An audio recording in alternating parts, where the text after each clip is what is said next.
let's jump into the new rules in college football, which includes helmet communications. And all this, as I said at the top of the show, is going to be voted on April 18th.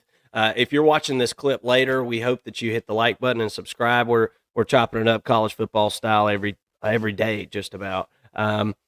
So here's what we got going on, Mason. We've got in-helmet mics that are everybody's testing it out this spring. Lots of coaches have talked about it. We'll kind of get into what some of the coaches have said about these mics. We had a few teams use these experimentally in bowl games last year, and we're absolutely in love with the prospect of being able to use that on a permanent basis. So we'll kind of get into that. But let's talk about the rules. So one player on the field at a time may have a headset, and there'll be a coach on the other end of that that's able to coach them up until 15 seconds on the play clock. Okay. So when 15 seconds or less, or whenever you hit 15 seconds on the play clock, mic shuts off, no more communications. Player must be identified on the helmet, on the back of the helmet with a green sticker. So you're going to be able to see that on TV, who's got the mic. And I'm thinking that this is going to turn into certain positions are going to have it the majority of the time, but I'm sure some people will have different signal callers on the defense and things. I think that'll be interesting. And another rule that's being proposed is a 2-minute warning. Okay. We'll talk about that. That's kind of a rule that I've got a little bit more of a beef with. I'm not a huge fan of this 2-minute warning thing. And we had one more rule that is slipping my mind, and I'm going to pull that up real quick. It was something. Oh, it was the tablets on the sidelines, right? And in the locker room at halftime. So, what are your thoughts on all this stuff? What do you think's good for this sport? I personally, I don't mind the helmet mics. I don't really mind the screens. You know, that's more like the NFL. You see the guys on the sideline, and we've all seen Tom Brady throw the tablet, right? You know, they all got their tablets on the sidelines. They're watching plays. I think all that stuff's pretty good for football, but I think anytime you make a rule like this, there's probably going to be some kind of unintended consequences. So how do we feel this is going to change college football in general?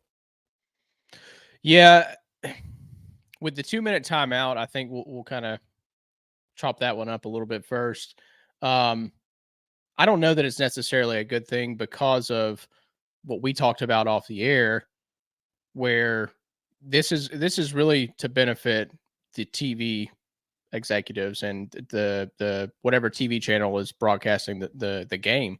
This is to give them an extra timeout to show commercials, and then on top of that, you know, you're going to have additional timeouts in those 2 minutes for whenever there's a first down gained and things like that, just like in the NFL. So there's a lot more time in those last 2 minutes than there were just last year, where we were trying to condense the game. So you know, it seems like that, and college football has become, you know, don't fool yourselves, it's become a money driven sport. This is driven by the media. This is driven by the TV executives, and why wouldn't they also have an impact on the rules, right? At this point, so it's what the NFL does. Look, they do it. They're the best, you know, professional sport program in the world, professional sport association in the world for a reason, because they know how to make money, and you know that's ultimately what this will do. But it's also another case that it's another case of the NFL, or excuse me, the NCAA becoming like the NFL and providing more opportunity for those people in the industry with the money that's involved, but you're disregarding the consumer, the actual, you know, people like us, the fans who are viewing the sport, and you know, giving them all the money, all the ratings. So I don't know that it's necessarily a good thing. I'm kind of on the same page with you. I think that this won't affect the game so much that you're saying, oh gosh, these 2-minute warnings right at the end of a game.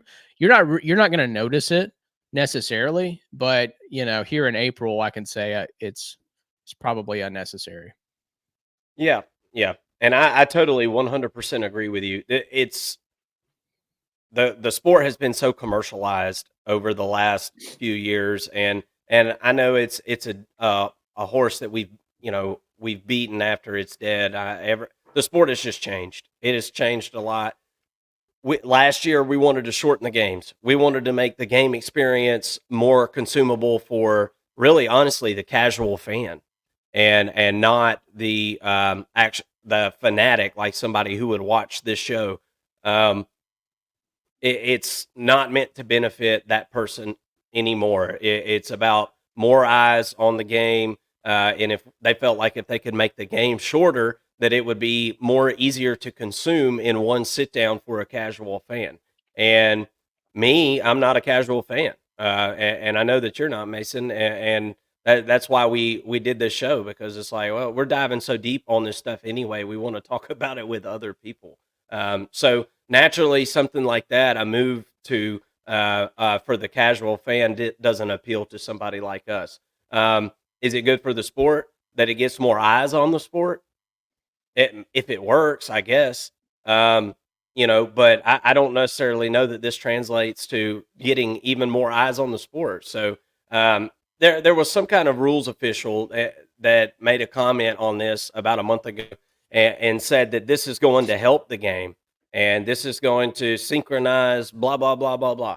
And it's a bunch of damn hogwash, man. It's a bunch of, I mean, of course, somebody like that, somebody who stands to benefit from more commercials, is going to say that. So, look, we get it.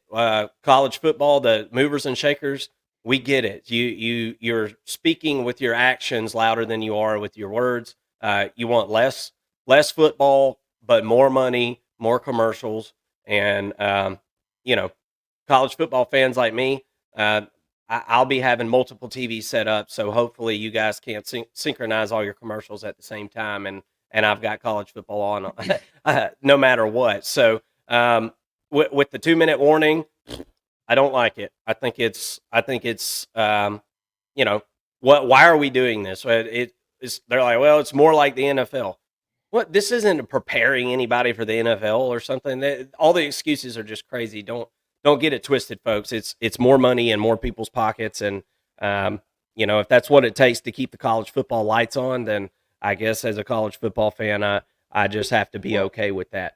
If Um, the objective was to make college football more like the NFL, then you would see other rule changes like in order for a catch to be a catch, you have to have 2 feet in bounds, right? yeah. So let's not fool ourselves and just thinking that that's the objective, because we No, would see it. It's not too hard to copy and paste the NFL's rules and follow right, that. So it's not right. about that.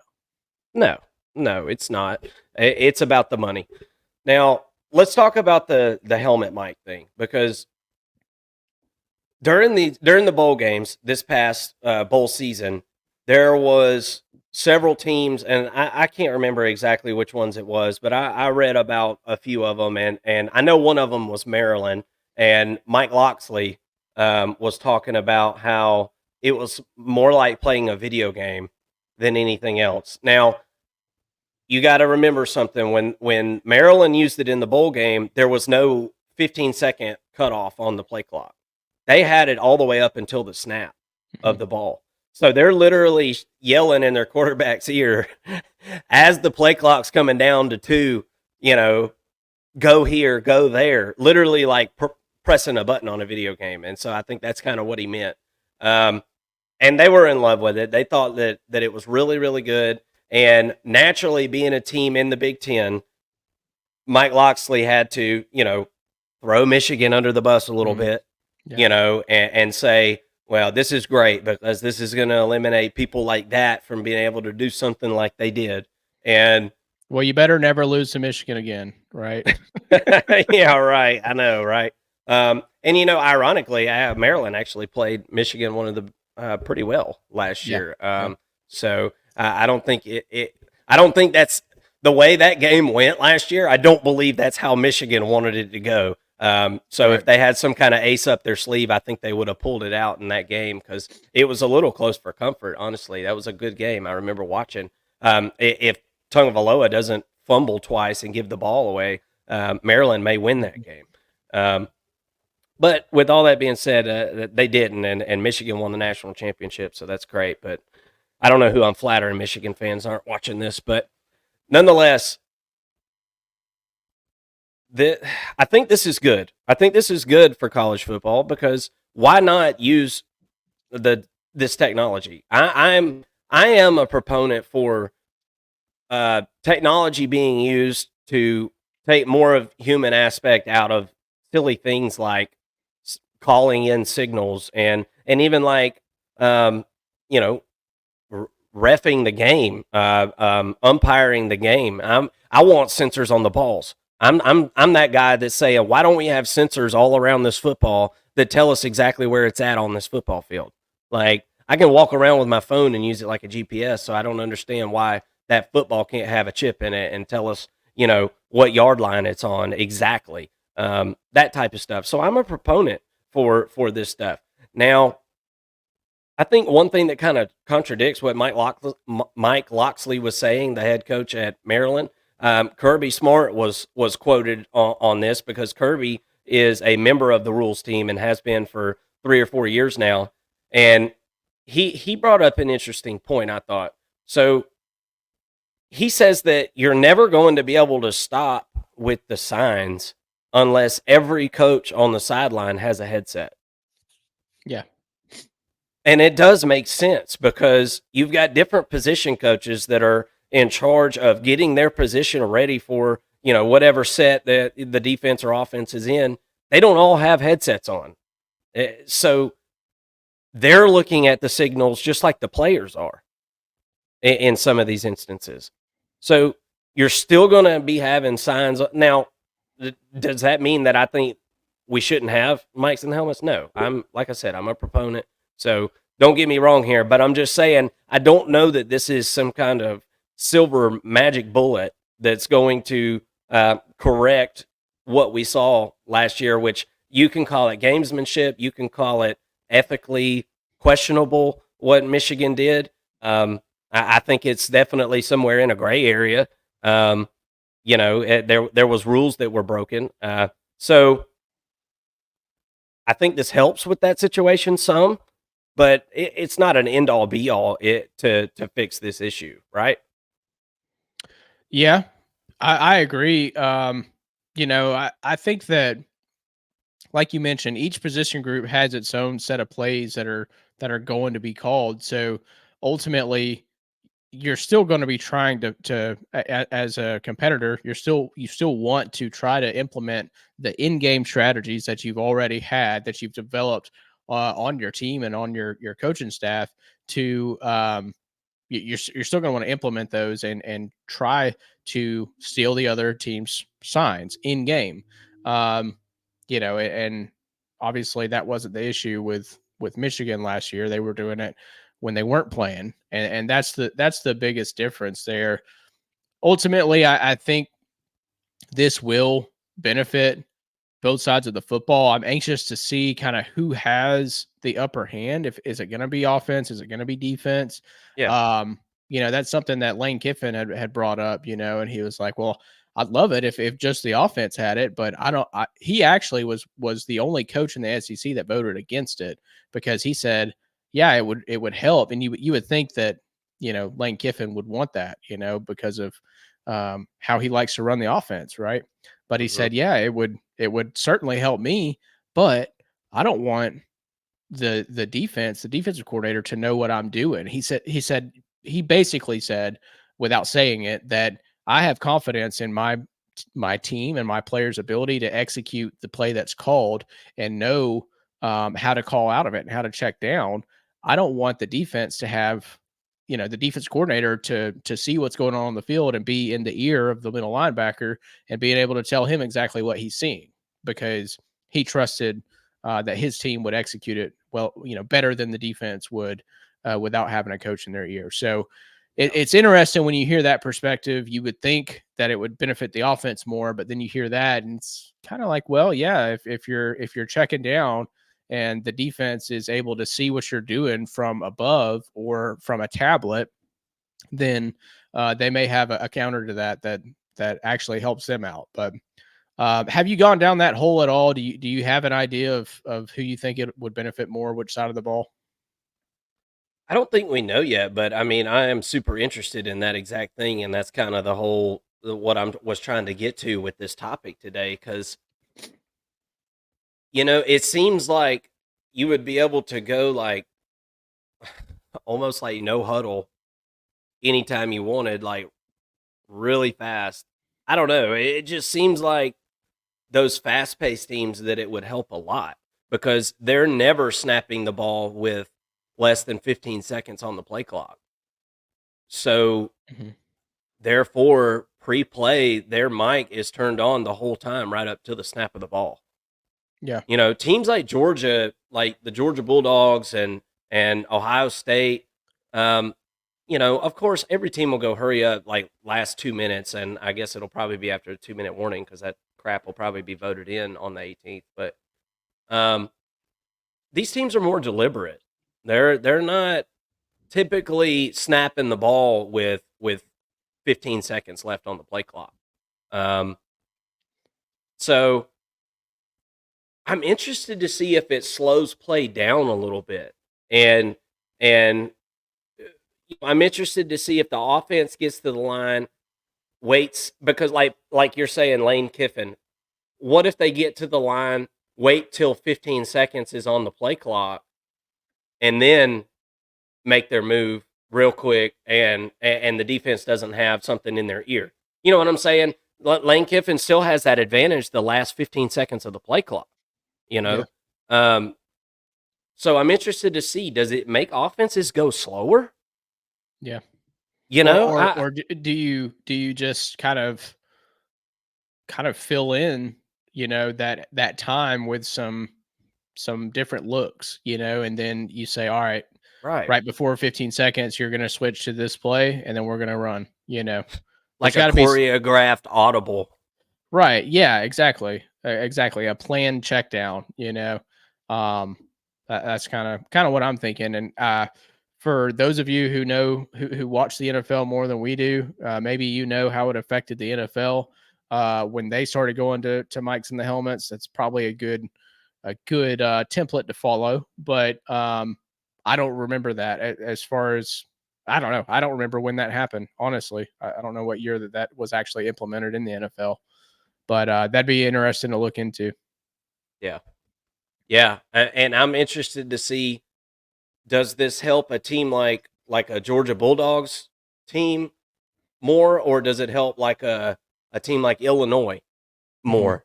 You know what I'm saying? Like having that coach in your ear, who is that helping more? The guy who's probably going to the NFL and probably already has a pretty good idea of what's going on the field, or does it the more mediocre player, that maybe isn't quite on that level of that other guy that's playing for that top school? I'm wondering if there's even if it helps a more talented team less than it helps a less talented team, you know? Well, Um, and I think about personnel and the coaching personnel. So teams like Georgia, Ohio State, Texas, they all have massive coaching personnel. mhm, They just have a bigger coaching roster. And so now with there being with the tablets, I think it's 16 tablets that are allowed to be used per team per game. So mhm. you've got 16 tablets that can be used. So the offensive coordinator really doesn't need to sit up in the box anymore for a lot of these. Um, so now you've got an extra person that can be down on the field. Offensive coordinator can be face to face with his quarterback, with his receivers, getting everybody huddled up together, on the same page. You can send the GA up in the box and say, Here's what I'm seeing. Um, or an analyst, offensive analyst, whoever that is, they can sit up there and be in the offensive coordinator's ear directly and offense coordinator can say, hey, what do you see up there? What am I looking at? And then you're also going to have that view on your tablet. So afterwards, you're going to see kind of what they're doing. That's just another piece to this whole technology package is the use of the tablets, and how does that affect the coaching personnel and where people sit and where they're at. There's a certain strategy that I think certain teams are going to have to figure out. And this first year I think is going to be an adjustment. Coaching staffs may not get it right games 1, 2, and 3. Once they get that tough game, they may say, well, we didn't really like that. We didn't like this, doing it this way, So I think it's going to be interesting, if nothing else. I don't know, good or bad. I don't know. I'm usually pro technology in all aspects of life. So I think that ultimately that part I don't have as much of a problem with as I do the 2-minute warning. Well, I think we could go on and on and on and speculate what this could do for an offense or for a defense. Does it help the offense more or the defense? We're going to have answers to these questions as the season goes on. And this is not the last time that we'll be talking about this. This vote goes on April 18th. We will revisit it then.